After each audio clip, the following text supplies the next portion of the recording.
Hello, welcome to Do You Even Cook, Bro? And today we'll be doing chicken piri piri.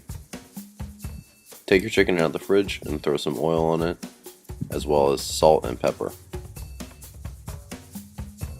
Toss the chicken until all the pieces are evenly coated, and then we're just going to leave that out for about 30 minutes to get to room temperature while you prep the rest of the ingredients. To get the piri piri sauce started, we're going to chop some garlic.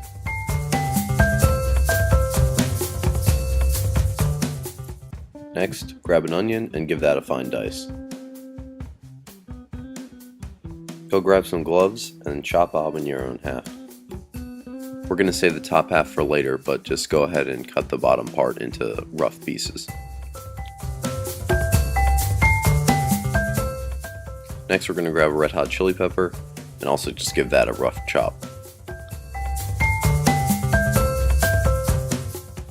Grab a handful of cilantro and parsley and give that a rough chop. Now that your ingredients are prepped and your chicken's at room temperature, go ahead and put it skin side down in a preheated heavy bottom pan.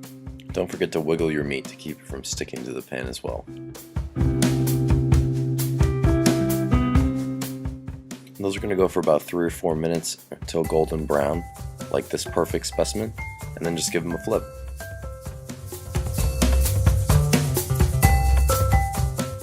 Another 3 to 4 minutes after the flip, and they should be ready to take out of the pan. Remember, if there's not enough space at first for all your chicken, just work in batches so you don't overcrowd the pan and still get a good sear. With the heat still on medium-high, we're going to throw in our onions, peppers, and garlic, and give that a quick stir. Now it's time for a healthy amount of sambal. Stir that in, and then let the aromatics go for 4 to 5 minutes, basically as long as it takes to get a bit of a brown color on the onions. Squeeze in the juice of 1 lemon, and then give that a stir. After that's had a chance to reduce a little bit, squeeze in the juice of 1 orange or clementine, and let that reduce as well. At this point, we're going to take out about a quarter of what's in the pan and reserve for later. Add in a tiny bit of chicken stock, low sodium if you have it. Now throw in your cilantro and parsley and give that a quick stir. Now we're going to raise the heat and add back in the chicken. Once the chicken's all in the pan, just give it a quick toss so it's covered with the sauce, and then we're going to reduce the heat to a simmer. Cover your pan almost completely, and it should take about 20 to 30 minutes. If you didn't do it when you threw your chicken back into the pan, it's actually a good idea when you're checking on it to put the fatter pieces towards the middle where the pan is hotter and they'll cook faster. From checking on the chicken just now, I could tell it was almost done, so I decided it was time to make the glaze. You're going to throw some sambal and some butter in a pan and let that melt completely.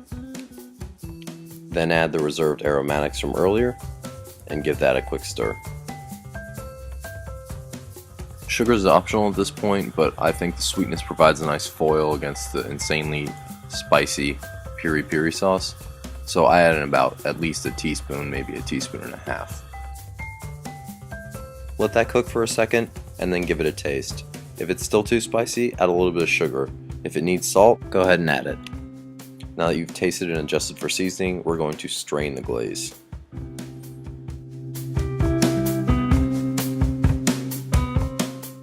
To make sure my chicken was done, I tested the fattest pieces with a fork, and considering they were fork tender, they were ready to pull out.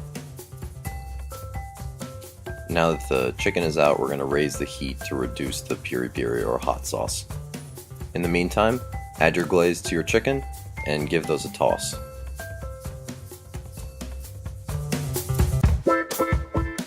The piri piri is reduced to a nice consistency, so we're going to strain that as well now. I'm tapping the strainer with the spoon initially to get the bulk of the liquid out, but once that stops working so well, I'll squish it all down with the spoon to get the really good stuff out. The only thing left to do now is just to garnish the dish with some thinly sliced habaneros, some fresh cilantro and parsley, and a couple red pepper flakes. And there you have it, chicken piri piri. If you like spicy food, make sure you give this a try. Enjoy!